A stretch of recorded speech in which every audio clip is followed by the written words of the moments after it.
Hey, what is up, everybody? This is Stevie Breach coming to you with the big news about the WWE Fastlane 2016 pay-per-view. It seems as if when Fastlane replaced the Elimination Chamber last year as the February pay-per-view on the WWE pay-per-view schedule, a lot of people looked at Fastlane like it was just sort of a battleground sort of pay-per-view, something in between WrestleMania and the Royal Rumble that didn't really hold a lot of ground.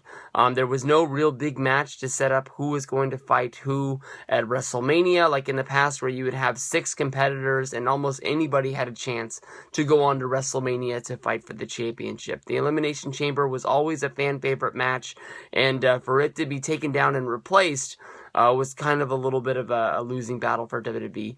Roman Reigns versus Daniel Bryan was a match that had a little bit of fanfare behind it. There was people who really believed that Daniel Bryan was going to be able to beat Roman Reigns and maybe make it a 3-way or just make it a little bit more interesting for WrestleMania.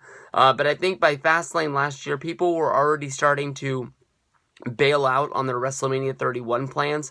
So WWE is trying to kick it up a notch and make this an A-level event for people to know that, you know, when it comes to Royal Rumble to WrestleMania season, Fastlane is not a month that WWE is going to take off because people don't want people unsubscribing to the WWE Network. How we get some sort of a match to make this A-level, I'm not quite sure. But as of right now, I think there's 3 people that have a shot to win the Royal Rumble. I think there's Triple H, Brock Lesnar, and Roman Reigns. Everybody else is second tier. It could be a come-from-behind sort of win for somebody out there, but I think one of those guys is going to get it done. If Triple H wins the Royal Rumble, he could easily take Fastlane off and be part of the authority with the championship and maybe have some sort of a match between Brock Lesnar and Roman Reigns. That definitely would be an A-level match to have on a Fastlane pay-per-view. Brock has never really had a blow-off match or sort of a setup match where Brock lost, but maybe you could have some sort of a screw job finish where Roman Reigns would get a count-out victory or a disqualification victory.